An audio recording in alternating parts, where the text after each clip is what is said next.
So welcome everyone to this Canon roundtable on ransomware. I'm Quentyn Taylor. I look after information security here at Canon Europe, and I am joined today with some very special guests. I've got Jenny Radcliffe, I've got Sjaak, and I've got Malik, all here to talk about ransomware and really what's going on in the world and what our response can be to this ever-growing threat. So before I start, would each of the panelists be able to just introduce themselves? And let's start off with Jenny first, maybe. Yeah, hi, thanks for having me. So I'm Jenny Radcliffe. I'm a founder of a company called Human Factor Security, which specialises in social engineering, psychological side of security. But also in terms of ransomware, we do teach negotiation skills and higher soft skills to security teams. And as consultants, we do consult on the topic. So pleased to be here. And Sjaak? Yes, thank you for inviting me. My name is Sjaak Schouteren. I'm the cyber development leader within Marsh, Netherlands. And me and my team help our clients and prospects to qualify cyber risk, quantify cyber risk, and manage cyber risk. And Javvad? Hi, yeah, thanks for having me here, Quentyn. Pleasure. I work for a company called KnowBe4. I'm the lead security awareness advocate, which basically means I go around talking about security awareness with anyone that will listen. But in the context of ransomware, we speak a lot about how humans are an important vital layer within the whole security stack and how we can help each other make better risk decisions. So let's start off the conversation with the big one. So what's driving the current ransomware issues? Who wants to come in on that one? So I think that there's a combination of four factors here. So first off, the technology is here. Like they said in the $6 Million Man, we have the technology. So the advent of asymmetric encryption gave rise to it, and we have the delivery channels to deploy ransomware in a very effective manner that isn't reversible.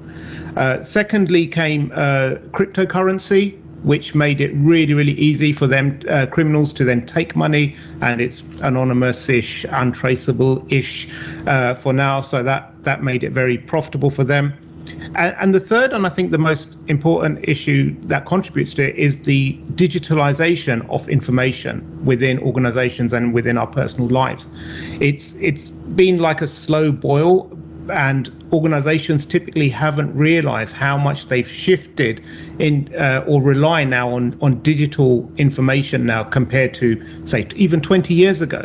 So even when, like, I suppose in Canon, when you look at your technology, how much of it now is digital and how much is a hard drive in there and how much data does it actually store in there, that becomes a major security concern now, whereas it wasn't many years ago. So I think all of this combined, it makes the data very, very valuable for organizations. And if you can't access them, you are willing to pay the money to those criminals. Thank you, Jav. So you're a broker rather than the insurer directly. Let's be quite clear here. So from a broker's point of view, obviously you're seeing changes in this. So when did it all start, and how have these changes been manifesting themselves? Yeah, I think Jeff explained it quite correctly. I've been in this business now for more than 10 years, and I think the last 5 to 6 years we've seen a large increase in ransomware events on cyber insurance as well. Probably mainly because before that time, as a criminal, you should have access to like technology, or you had to be knowledgeable to make ransomware, and then ransomware as a service came prominent. So that business model really worked for a lot of criminals, and now we even see more spear ransomware attacks, where they look at typical segments they want to target, like healthcare or law firms, etc., etc. So in general, we see a rise in ransomware-related claims. In our last claims report, we saw 32% of the cyber incidents were related to ransomware. So Jenny, obviously from your point of view, obviously you get involved in extortion cases and helping people deal with extortion cases. And what is ransomware other than, well, at the moment, sort of big transnational extortion? So from your perspective, how are you seeing it? So, I mean, why does it carry on? Why is it growing? Because it's a successful business model. I mean, when we say, and we'll get into it later, I'm sure, but when we hear, don't pay and never pay, that's not the way it works, and it is just not that black and white. Unfortunately, we might not want to pay, but people do pay. So it's an adaptive attack system, if you like. They can adapt their attack as, it's that, whack-a-mole. We can kill off this bit of it, so we'll go into this bit. We learn how to we can decrypt the encryption that they use, but now they're going to go onto the system and look for data and look for documents and look for other ways to sort of layer an attack. So that's why it's still persistent and why it grows, because it's not one thing. And I think Sjaak said it very well. It's not one thing, it's lots of things. And Jav's absolutely right. As soon as you start introducing cryptocurrency and digitization into the mix, you have something that really is the attack surface now. That is what it is. We're just sort of shorthanding it and calling it one thing, but it's lots of things. And yeah, I mean, we see a lot of adaptation. I mean, we've already heard you've got ransomware as a service, and just like distributed networks as well. It's just leasing out, machines, networks that have already been compromised to different clients for the criminals. So, this is a whole industry, and industries evolve, and that's really what we're seeing right now. So where do you think they're going to start trying to push the extortion route next? If they can increase dwell time on the network once they're already in there, then the first thing that they do is they look for anything that they can use. So they're looking for financial documents, so they know, what to cap a demand. So a demand is realistic. It's like if we were looking at this from just a regular business point of view, it'd be a stretch target, but achievable. So they'd be looking at, what we're likely to pay out, what the cost of a day's downtime might be, looking at insurance policies. So what does the policy say? What's the company likely to do? What's the response plan? I mean, this is one of the things, is look in the system and look at what the response plan for that organization, if they have one, is, so they can be ahead of the game. So it's, how's it going to go forward? What's it going to carry on doing? Criminals will carry on adapting whatever they can find in order to achieve criminal ends. And I think in the case of this, it's really that we need to be mindful of. It's what have you got on that system that could be of use to someone with malintent. And in that respect, it's hard to really be exact as to exactly what that is. What is of value? How do we respond to threats? Those types of things. What strategy? What's important? What's IPR? What's our risk program like? All of those things are important to someone who's trying to steal from you, trying to extort value from you. And so that's, they will carry on doing that. Thank you, Jenny. So Sjaak, you've seen there quite a worrying thing that Jenny just said just then, that they'll hunt through your network to try and find your response plan so that they can be one step ahead. Are you seeing this now? I mean, it sounds like a logical thing. Where do you think they're going? Yeah, we are seeing this, but also to Jenny's point, I totally agree. The fact that you, as a company, organization, have that data means that it's relevant for you. If it's intellectual property, privacy-related property, or just other data, the fact that you have that data and I can encrypt that data will impact your business. And that's the simple relationship that the criminals are taking there. That's the way they think. So if I can stop your access to the data, you will probably have a business interruption or another thing happening. So you will be likely to pay. What we're seeing now happening is like a triple threat incident, where they first, if they encrypt your data, of course, there's something about privacy or intellectual property or commercial data that they can sell or threaten you with to have a data breach, for example. Then secondly, we have the business interruption, which is in every ransomware probably the biggest financial impact that we see. And the third, what we're seeing now more than I think a year ago, is that they look at the list of clients that they have the data from organization X and go to that clients and try to demand the ransomware from their clients as well. So yeah, they're very sneaky in that way to see, hey, where can I most efficiently gain the most financial revenues? No, thank you. So based on the triple threat then, Jav, where do you think that they're going to go to next? I think that Sjaak's explained it really well. There is that triple threat, and there's. I think where we're seeing is that ransomware is pretty much all of malware, or it's a component of nearly every bit of malware. So even if ransomware isn't the objective, it's sometimes deployed as a way to almost like torch the building on the way out.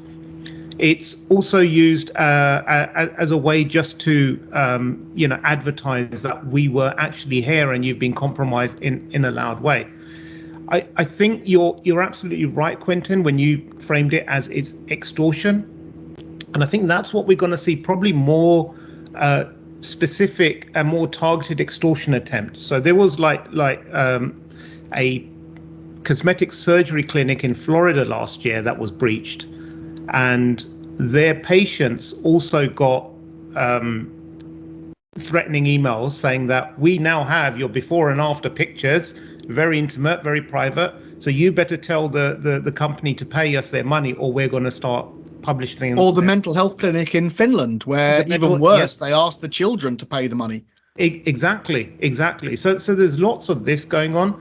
And I think what we're also beginning to see, we've seen a few examples, and it won't be main spread, but just from a disruption point of view, it's really easy for someone just to say, hey, we've extorted your data, pay us, or we're going to encrypt it all, and we're going to do whatever. So that puts a major stop on companies, because now they have to investigate it. They have to look into, was our data actually compromised? Was it not compromised? They have to do this whole investigation and look into it. So I think in that context, even if only one of your remote servers was compromised, so say like, I'll go back to a Canon example. Say one of your printers was compromised for whatever reason. I walk into the building and I take out the hard drive, and I just have a few printouts there.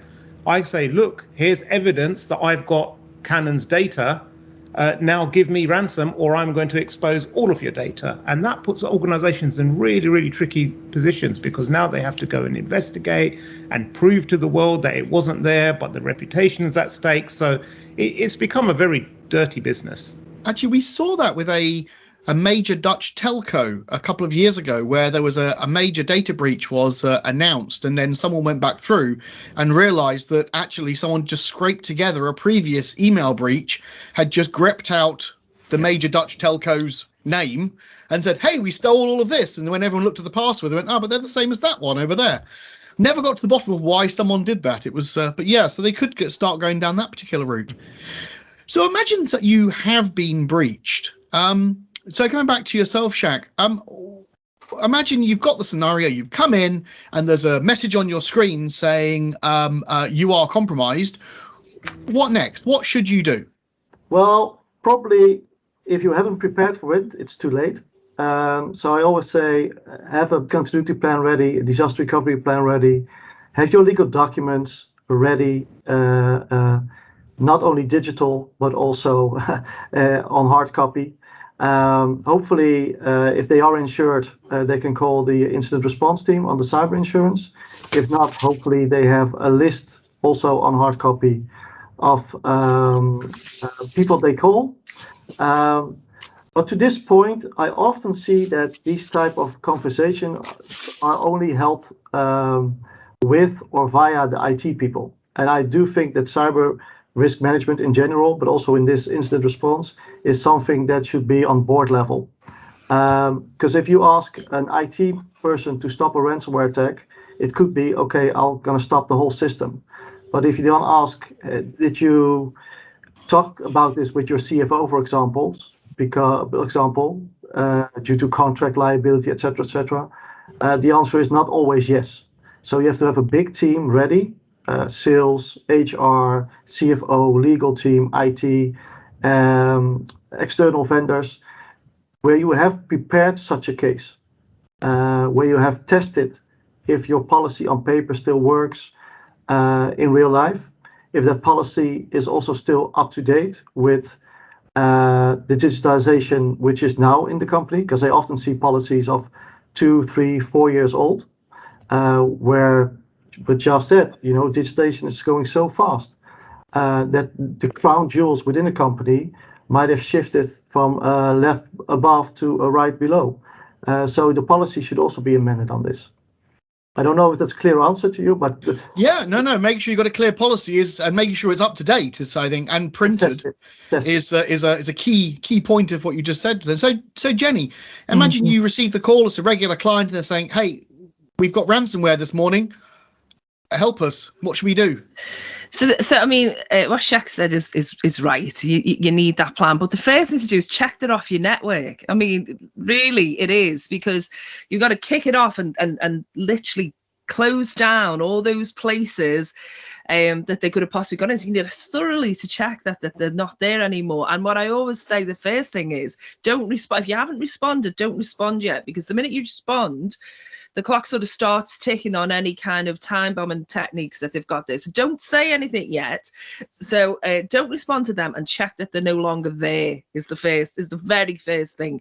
The second thing, absolutely, is you go to that plan. Now, absolutely echoing and probably repeating some of what Sjaak said, but you need to know, really, who it is that you ring in this event, right? So exactly who do we call in? That seems important. And when we say legal, you're not really talking usually about your standard legal team, because it's a specialist area of law. And I think certainly for larger enterprises, it's really important that you know who, which lawyer to ring, if you like, which counsel you need, because it's not your regular counsel for this. You also need to know who else that you tell. And remember that if it is a data breach, the clock is ticking on that as well. So you need, all of that needs to be worked out before. And the reason for that is because no matter how a large company, you tend to find the team's very angry. A smaller company, they'll be angry and frightened, right, as well. So it's very important that, like, as much sort of decision making and as many kind of practical things are taken care of in advance. So you can put that in place no matter what size the company is. This is who we ring, this is who we tell, this is how we tell them. So at what point do we tell people this has happened, and how do we tell them? Is it an announcement? How do we tell staff? What do we need to do? All as long as you're certain that they're off that network for the start. And this is where it's so interesting what Sjaak said, and I agree, is that this is not a technical problem. This is a business problem. And because of that, you need senior people involved. Whenever I've been involved in any of these kind of discussions, we always have the CFOs in. Because what you need quite quickly is access to liquid capital. And the reason that you need that is because you need to pay consultants and you need it ready to go if you do decide to pay. And I'm sure you're going to get onto that question shortly, but you need money to kind of mobilize everything and get your plan in place. And for that, you need senior people other than technical people. What we're trying to do, in my experience, is buy the technical team, the IR team particularly, trying to buy them time, A, to check that they're not still on the network, and B, to recover what they can anyway. And to do that, your backups need to have been not just in place and current, but you need to check that those backups aren't infected as well. Because I know that that's the way I would work. I would make sure that those backup files were targeted as well. So there's a whole heap of things that sort of kick in when that, and I always think it was Graham Cluley that said, we don't get the art and the skull and the clock and everything like we used to get. We don't. But the minute you get that notification, it should just kick in a very, standard rehearsed plan as to the practical things that the business does, because the sort of the strategic, the negotiations, the emotional side of it, it will take up all your bandwidth and all your resource, really. So there should be basics in place. Jav, what's your what's your points on this? Obviously, it's two really great, strong answers as to what you should do. What would you do? You've come in the morning, the ransomware people, they're there. They're there. What you do next? Yeah, I think to add to Sjaak and Jenny's point, I think this is something you don't decide then. This is something you've decided months in advance, and you've got buy-in. If you've got ransomware, if I can say that, if you've got ransomware in your organization, and that's the point where you're getting together with your execs and saying, should we pay or should we not? I think that's far too late. That's not going to be an easy discussion to have. I think the question becomes like, what should your incident response flow look like? And we've got two really good answers there already, so I don't want to duplicate that. What I would add to it, though, is it's like Jenny said earlier, it's not black or white. There's not a yes, pay or do not pay. But what I would say is don't have payment as your first or second or third option. Have it way down the road after you've exhausted all your other options. So I recognize that there is a point that sometimes companies do have to pay, but it shouldn't be your first go-to. So, Jenny, with that being said, if you were to, in these cases, I believe you have a link that takes you to normally a tour site with an opening as a customer, so you can, because they don't call you victims, they call you customers, so that you can start to talk to them. How would you start to talk to them? You're going to talk to the extortioners. How are you going to start? Yeah, I mean, you're right. And I mean, I'm sure Sjaak will say this as well. There's customer portals, right? I mean, this is what everyone forgets is this is the business. And essentially, it's a business decision as to what you do next. One of the problems I see is that people negotiate, normal sort of corporate negotiations, contracts and supply chain deals and things. They expect this to be the same. And in some ways, it does look the same, right? But there's no real rules that anyone's sticking to. There's no moral or ethical rules anyone's sticking to. So I just say that for the start, please don't just think that you've got your top sales guy or procurement person who can just negotiate this, because a crisis negotiation, a criminal negotiation is a different animal. And how you approach it depends entirely on whether you pay or not is probably predetermined. And Jav's not wrong. Of course, it's not plan A, B, C, or D in one sense. But you've got to look at what they've got. And this is part of it. So you need to say, what's important and how much will it cost us if this goes, right? So like, what does it cost us in downtime, sort of an associated cost, and what's the hard cost?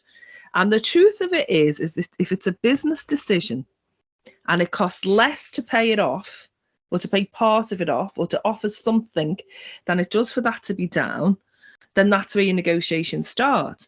Sometimes the decision is just a no deal, because your remediation and recovery plan might cost less than what you think you can negotiate. So it might be that it costs 60,000 to put that whole area back up and running. And they're starting off with a 7-figure. Well, I mean, people will just put it back in place. So it's very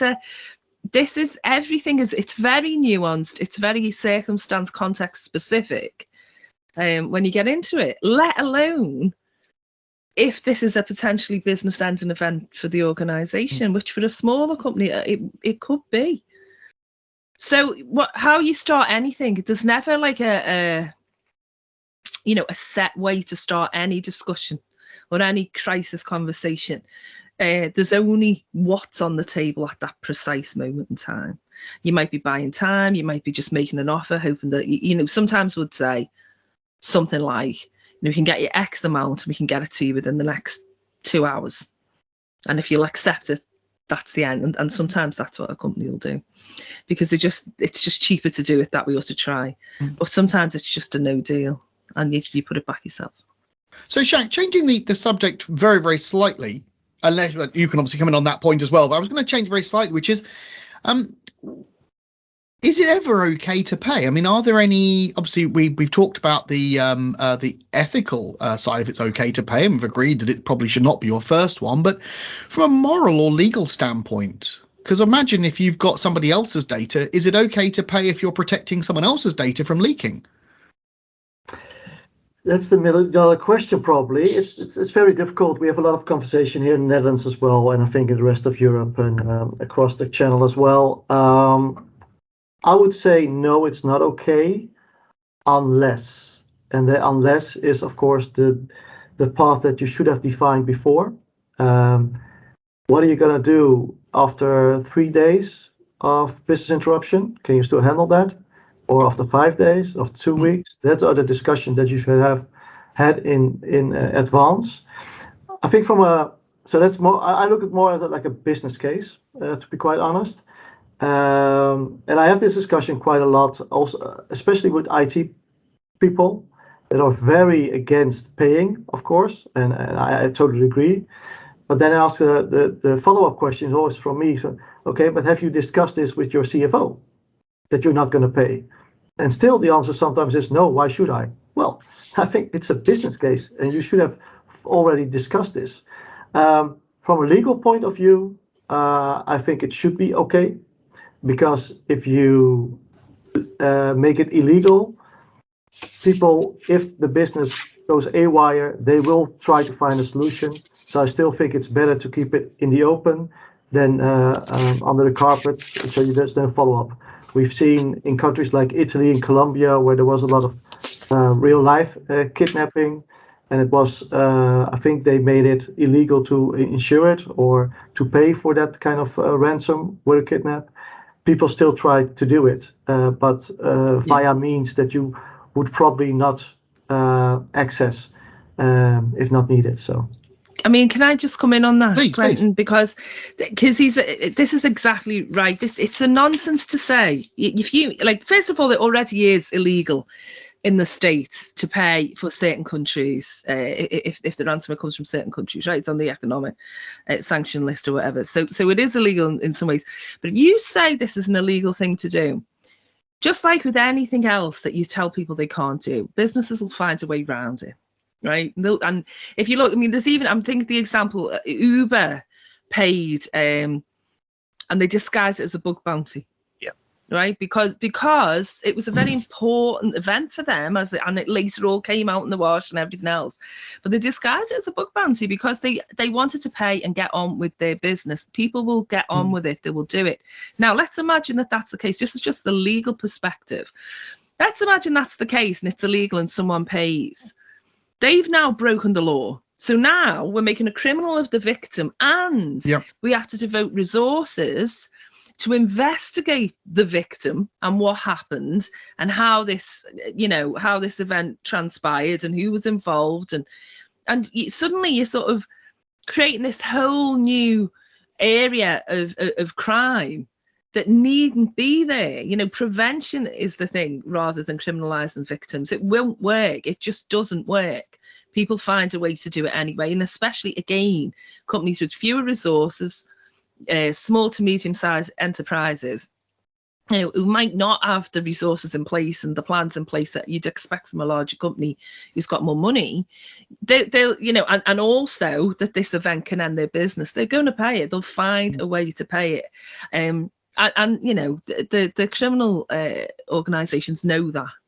And just to say, that's partly why, when we talk about the evolution of it and everything else, that's partly the model that they're going for. That's partly why that leasing model is in place.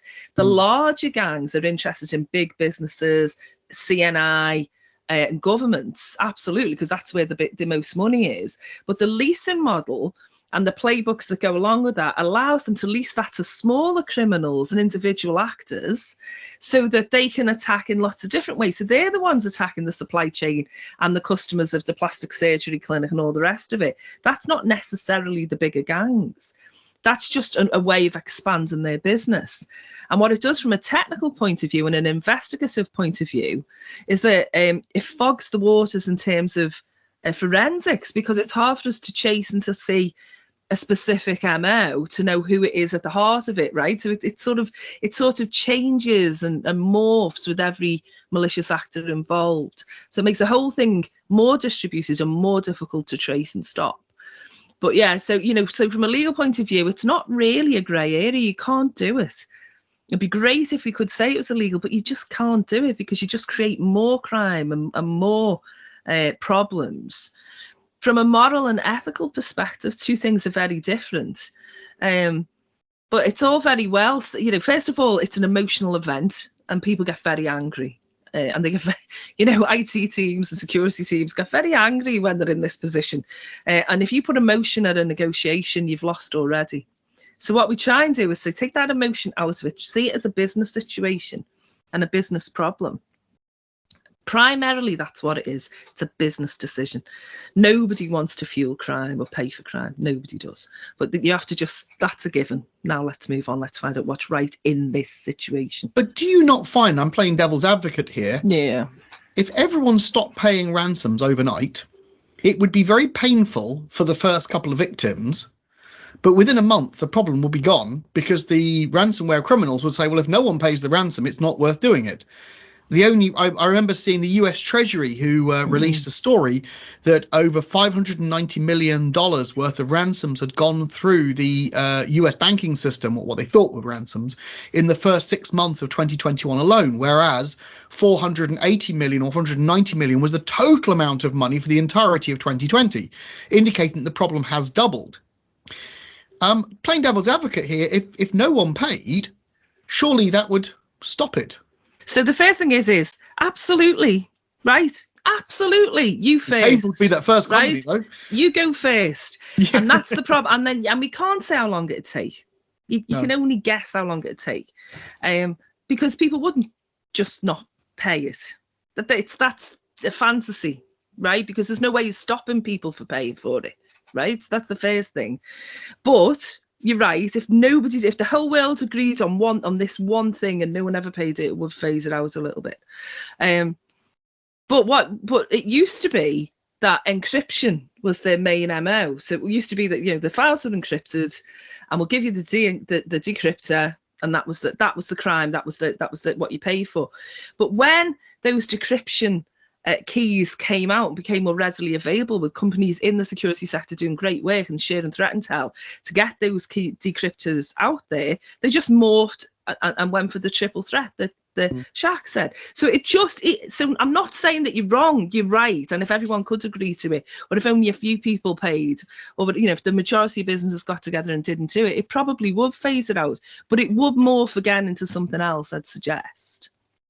Yeah, and if I can jump in, I totally agree with what Jenny said, but people also, I think, do not understand completely that in this world, we are highly independent on each other as a company. So if one company stops and says, I don't want to pay, that probably means that 3 other or 4 other companies won't be able to complete their business, because they will have business interruption as well, because one company is stopped. You can see, of course, now the examples with COVID-19, where there's a lot of production limitations, and it has effect in the laptop, the computer industry, in the car industry, etc., etc. So that will also impact the whole business. So I totally agree with the theory.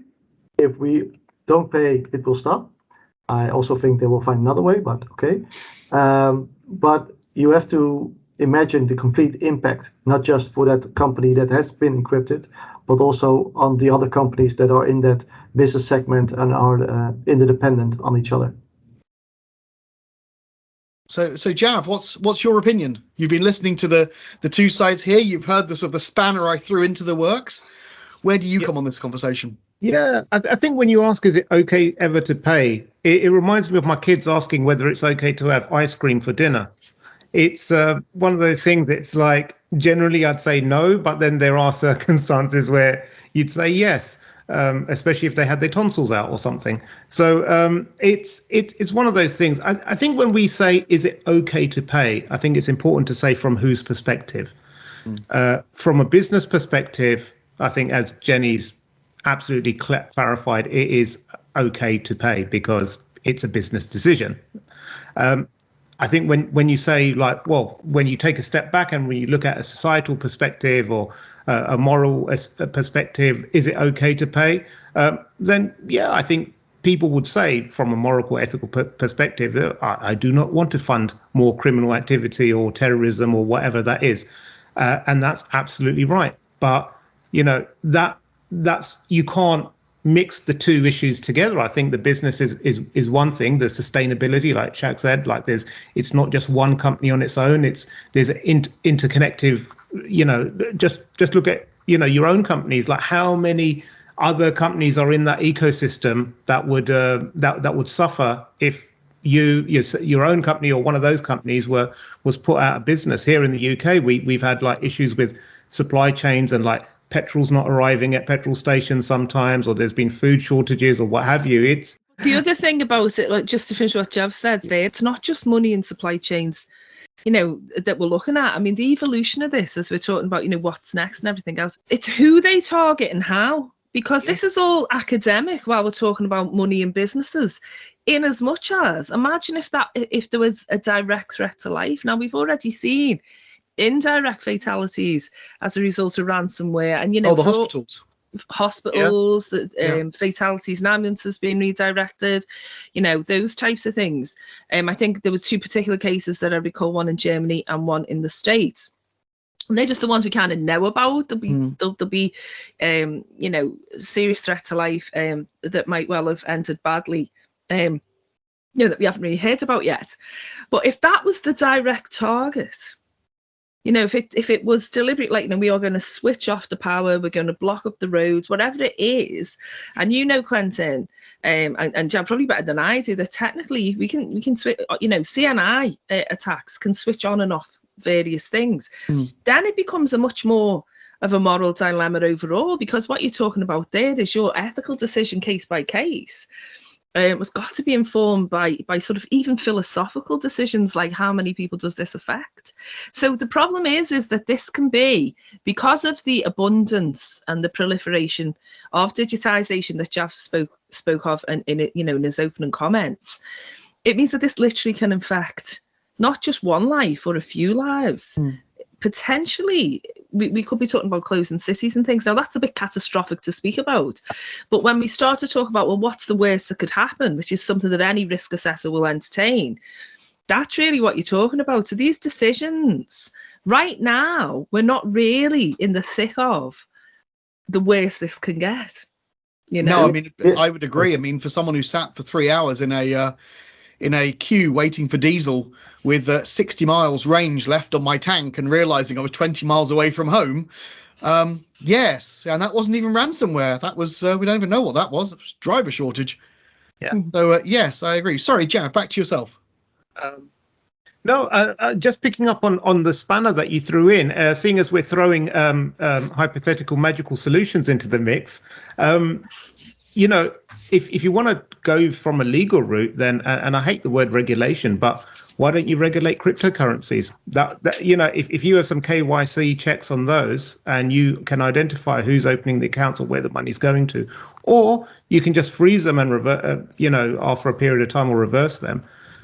That could be a tool. Of course, like as Sjaak said, criminals will always find another way, just leave some, use fivers in a brown envelope under the park bench or something. But, it is a major component. And I think from a legal perspective, what regulators and law enforcement should be looking at is what are the critical choke points in the infrastructure of these criminals, and how do we take down the networks? Because ultimately, we're looking at putting out a dozen different fires, and our sort of attack surface is so broadly spread.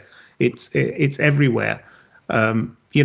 I think from a legal perspective, the focus should be put more on the criminals, and how do you take down the infrastructure and make it unattractive for them to attack, as opposed to putting the onus on the poor victims and saying, well, now you're also a criminal for wanting to pay. So, Sjaak, we've had some spanners, we've had some magical solutions, we've had some other conversations. What's your thought as a broker of trying to arrange these things? Is insurance the complete solution? I mean, where do you stand, or where do you stand personally on this? Well, insurance should never be the solution. Cyber insurance is part of good cyber risk management, in my opinion. It's a proven way of mitigating the risk, but also via the incident response, a way of not being with your back against the wall immediately if there's an encryption of your systems, because you have the IT forensics people that can help you, the legal advice that can help you. Like Jenny said, that it's specialized legal advice, which should be in place. So therefore, I think that the cyber insurance is a very good solution against the ransomware attacks, because also not just from post-incident, but also pre-incident, because we see, and I think that is correctly being done, that there are the ways to acquire a cyber insurance at the moment is much harder for any client than it was 2, 3, 4, 5 years ago. Yes. Rightfully so, I think. So the standards for acquiring an insurance are being more strengthened or getting higher, and therefore a lot of companies are better prepared if there is an incident. For example, you have to have your patch management, your backups, of course MFA, but also business continuity management, disaster recovery plans in place to acquire a cyber insurance. So therefore, you see that insurance by giving that emphasis on those mitigating measurements will probably end up with a quote-unquote safer society. So do you see the insurance companies then as the next regulator? So if you've got a company who's not regulated, you could say, well, actually you are. Your insurer is your regulator. Well, we have seen it in other lines as well, where the insurer said, hey, we're seeing too much claims. We see them arising from this and this. We think you should have this in place. And if I compare it to the Netherlands, by far, the insurers have a bigger impact on cyber risk management than the government. So would you, because there's a story in the Netherlands, which I'm hoping is not an apocryphal tale, about it was the insurance companies that put those little rails in front of the canals to stop cars from falling into the canals. I am reliably informed by the various boat trips that I took in Amsterdam that it was the insurance companies that put those little rails in to stop the cars from driving in. Imagine that is the case. What do you think? Do you think we're going to start see insurers starting to band together and start to do certain things in the industry and start to drive the industry? I mean, the way I say it here, for example, in the UK, if I go to my local hardware shop to go and buy a door lock, it'll actually say what the rating is, and that's a rating that's given by a group that's funded by the insurance companies. That's very difficult because, within cyber, everything is changing so rapidly. So if an insurer would say, hey, you have to have this and this in place, by a month it can be obsolete because there's a zero threat arising somewhere that didn't, which wasn't understood when they issued that guidance, for example. So what insurers are looking for now is policies. Do you have a policy in place in patch management? They won't say you should have this and this in place, but do you have a policy in place so there is an understanding of the threats that are out there, and what will you do when there's a new threat arising, and how fast will you act on that threat? I think that's more important from an insurer point of view than saying, hey, you have to have, for example, firewall X, Y in place, because who knows, within a week that firewall could be made redundant. Okay. Just to interject just very briefly on that what is driving the business at the moment, or driving the industry at the moment, is there are a lot of the groups saying that they won't negotiate with a third-party negotiator, and that they won't, that the minute that a company brings insurance into it, that's it. They'll just publish they'll either delete or publish. So like what the criminals are trying to do is take the insurance out of the equation, because they know. And what that says to me, I think what Jav said about following the money and following crypto is imminently sensible. But they know that the answer to some of this, lies with good insurance policies as well, and that's why they don't want to deal with it. Because if your insurers work in tandem with the business, with industry more, and it's not that they don't, but the closer we work together is what I'm trying to say. It's where you'll find the answers to some of these things, because if insurers say you've got to have this standard of preparation, then that standard of preparation acts as a preparation measure that'll prevent it in the end. What is very important on this in this discussion as well is that we see now that the insurers are working on more comprehensible and more stringent cybersecurity measurements that should be in place with the company. To this far, I haven't seen a lot of companies say, well, this is bogus. This is absolutely not possible for my company. Actually, most companies said, you're quite right. The insurer is quite right. We should have done this a couple of years ago already. It was on the agenda, but now you're pressuring us. So now we'll do it in Q1. which is, on the one side, it's very positive. On the other hand, it's quite, it makes me skeptical for the companies that I don't talk to. It makes me wonder. It's a real shame that we couldn't have a representative from the cybercriminal fraternity on this call, because I'd like to ask the question. If you're watching this, by the way, and please submit your answer anonymously. Do the cybercriminals prefer to deal with an organization that has insurance or that doesn't have insurance? Well, I can tell you from my perspective, from what I've heard, not that I am a cybercriminal, but that I talk to cybercriminals. Yeah, it's a business, right? What they want to do. If you'd ever been in a cab and the taxi driver said to you, people always accuse them of going the long way round to earn more money on the meter. And they say, that's not the case. What I want to do is pick up a fare, take the fare to the destination, get the money, move on to the next fare. That's what it is think of it like that for extortion work. What they want to do is they want to find the client, the customer, the victim, hit them with the extortion, get paid, next one. Right? The longer you linger and the more of a trail that you leave behind, the easier it is to catch them. Right now, part of their strength, and this is why Jav's answer about the crypto is so important, part of the strength is that we just can't trace it. You can't find them.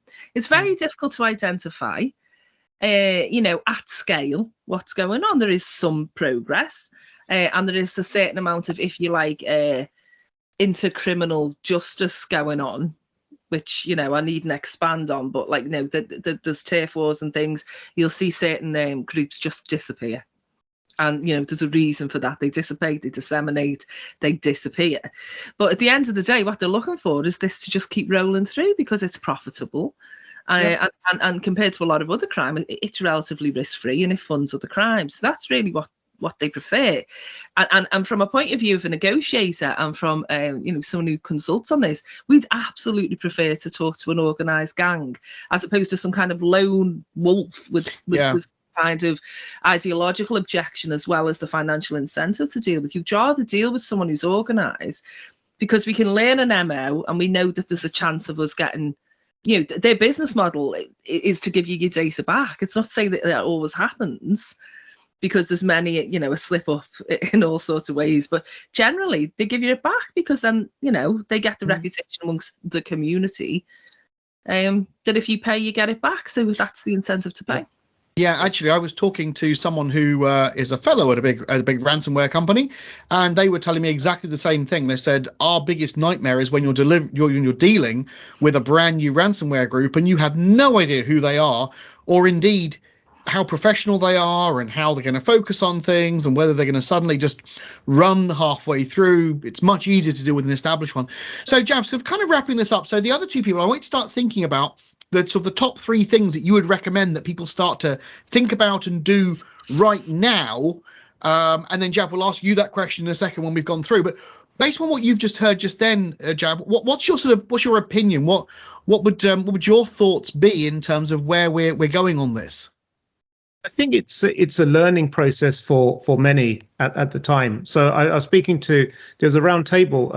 You might have been part of it as well, Quentyn. And many people were saying how their insurance premiums are also going up on cyber for good reason, because the payouts are huge. So I think there's this adjustment period we're going through where in the beginning, people just were taking out insurance, or they, now insurers are getting better at understanding where the risks are, what the root causes are, and what have you.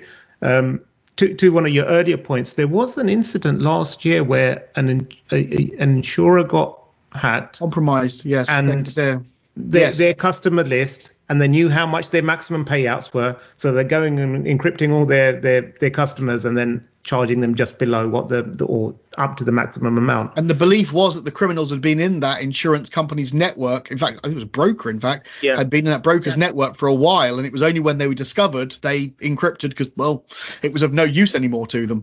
That's right. So I think that it's a continual learning thing. I think it's important that people remember that we're all working on the same side here, like the insurers and the organizations and law enforcement and everything. I think sometimes we can end up looking at this as an adversarial relationship that, oh, the insurers want me to implement this, and the law enforcement is telling me I need to do that. I think it's really important to understand, look, we're all working on the same side. We would all prefer if we didn't get hit by ransomware, and we would prefer if we didn't have to pay out, but let's prepare for all eventualities. And I think the more we can work together and have those conversations as a community, I think the better. Perfect. So to Sjaak and to Jenny, finalising this off, been a really great conversation. But what would your top 3 things be that you would recommend that people start to think about right now for when, well, if it's an inevitability?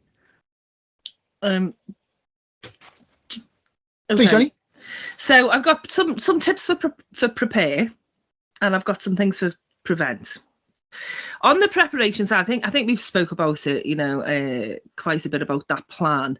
You definitely need to back up remotely, frequently, and you need to check that those backups are infected as well, because I've seen that happen a lot. Have your plan of who you call, who you tell, who helps you out, and have some cash, some liquid finance to move when you need to move, because you're going to need to move quickly, and you need to know what you have and know what it costs if that fails, right? So what does it cost for this to fail? Because then you can make a good decision quite quickly on whether or not you're going to say there's no deal, we're not paying, that's it. But one of the things to prepare is, oh my God, so do everything you can to protect data. Right, you have to be able, it's got to be demonstrable that if that data does go and if they threaten to expose it, you have to be able to argue the case in court that you did everything you could to protect that data, because then it sort of neutralizes the whole GDPR fine threat. If it's not, I'm not saying it gets rid of it, but you have to be able to demonstrably show that you did everything you can to protect that data. So I'd say definitely have that as well. I also think in terms of preparing, there's things that we can do now, and the key to it is that dwell time. What you've got to do is detect, so some sort of automated endpoint detection and response system. If you can, I know not everyone can afford it, but if you can take the manual element out, get a lot of them false positives out of your EDR system, that is going to help you a lot, because you want anyone on that network, anything that shouldn't be there, which of course with our flexible perimeter is very difficult. You want that there and working for you, because they're hitting it all the time. Don't forget, these attacks are automated, so manual intervention doesn't really cut the mustard, I'm afraid. If you can automate it, try and automate it. So that's what I do from the preparation side. Prevent's just a little bit different, but maybe if you go to Sjaak for prepared, and then I'll come back to prevent.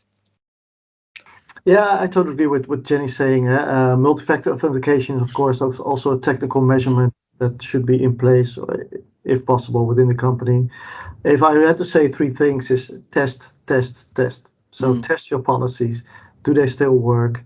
Have your people in place if something goes wrong.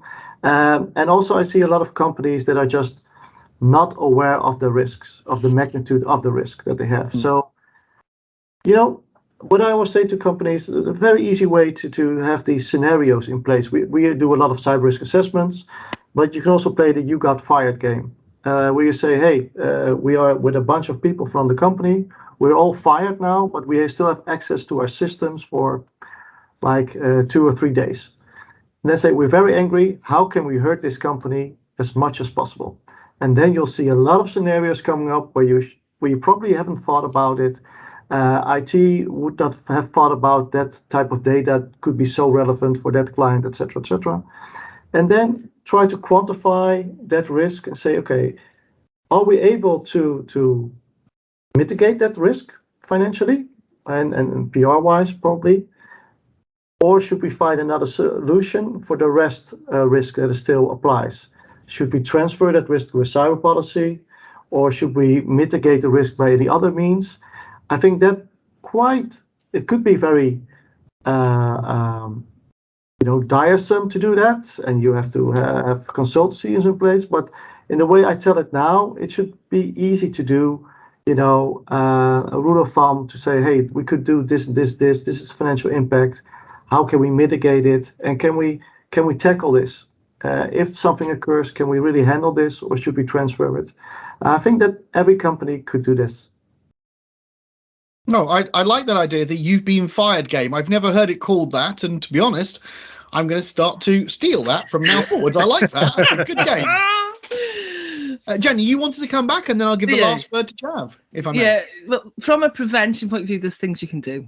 And I'm going to finish with the last one and then pass it to Jav, because, you know, a lot of it's obviously to do with user training and everything else. But from a prevention point of view, shared intelligence. Now, that's not just across your apps and your software and the whole stack within the business, but share it externally, right? Because one of the things is people aren't talking to each other. This is so much in the shadows. We've got to let everyone know what's going on and what we're seeing. So I would absolutely share your threat intelligence outside of your organization, inside as well, but outside. Remember that the vast majority of this comes in through weak RDPs and email. Right, so you need your email security and preferably some sort of sandboxing system, if you can afford that, as well, onto that email platform. And just, for goodness, and I say this so often, review and disable unusual or unnecessary RDPs now, especially now within the hybrid model. People don't do it. It's the basics that are still letting a lot of this in. Automated endpoint detect and response tool, zero trust. Which I know is one of the things. And I also really like the idea of, and I've seen it very effectively, but again, expensive often, of just deception technology. And even if it's just canaries and things, just put something in the network that's going to lead people. To me, it's very technical in one way, but it's very old fashioned. You have decoys. And things that set off the alarms for people. Have what one guy I spoke to calls the glass breaking account. Have that account that raises the alarm and sort of puts everyone on high alert. But then, and to pass it to Jav in a second, but then on top of all of that, first line of defense, last line of defense is always going to be your users. What are they seeing and what do they know about? Right. So awareness training works because it is the basics that are still letting them in a lot of the time. Yeah, I think we've spoken a lot about, well, I say we because I haven't really. It's the other two of my esteemed colleagues that have spoken at length about how to prepare and the comms and the preparation that you need to do for your incident response. I would say focus on ways you can prevent ransomware from breaking into your organization and being successful in the first place. So that's where I focus a lot of my efforts at. To Jenny's point, humans are attacked a lot through email is generally the main way. So having a really strong layered approach to it. So have your mail gateway, have that sandbox, have some endpoint, and absolutely train your users and give them a way to report. I mean, this is often like a breakdown of communications we see. Users see something suspicious, they don't know who to turn to. It's like, oh, we're going to go to that scary security department. That's always telling us no. So build that trust with the security teams and the rest of the organization. So if they see anything suspicious, oh, I saw this thing plugged into the wall. I don't know what it is. I don't know whether I should unplug it, whether I should report it to someone. And what people then do, they just ignore it and they just move on. So have that reporting process in place. The second thing, Sjaak alluded to with MFA, but I'd say credentials as a whole, and as Jenny said, RDP. Just look at all your credentials, enforce the strong passwords, have multi-factor authentication in place where it is doable. Give your users password managers, use a password and don't reuse passwords because that's really critical. And then from a technical perspective, I'd say keep your eye out on which systems need to be patched. We've seen a lot of products whenever there's a new vulnerability, especially in the last couple of years. I think there's been a couple of instances where VPNs have had vulnerabilities and they were just actively scanned immediately and they were used as a way into the organization. So keeping on top of patching is essential as well. And I think just these three ways, like your users, your credentials, and your patching, I think that alone can help reduce the risk quite considerably for a lot of organizations. The bonus one I'll just add in there is segmentation of your network. Absolutely. And I know it's quite hard in some places, but at least don't put your Internet of Things stuff on the same network or your smart devices on the same network, that alone can save you a lot of headache in the long run. Absolutely. Thank you, Jav. Hey, I appreciate we could probably talk about this all afternoon, but alas we can't. We've got to wrap up here. So thank you to my guests, to Sjaak, to Jenny, and to Jav. I think we've learned a huge amount today about making sure ransomware, it's here to stay.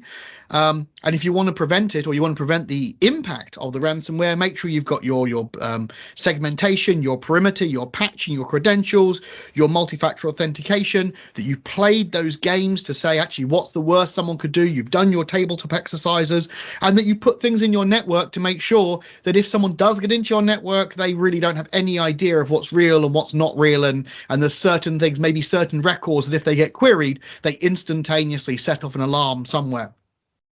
So thank you to my panelists. It's been really, really great. Awesome bunch of people to have here. I'm Quentyn Taylor, and for this Canon Roundtable on ransomware, thank you to everybody, and please, looking forward to the next one.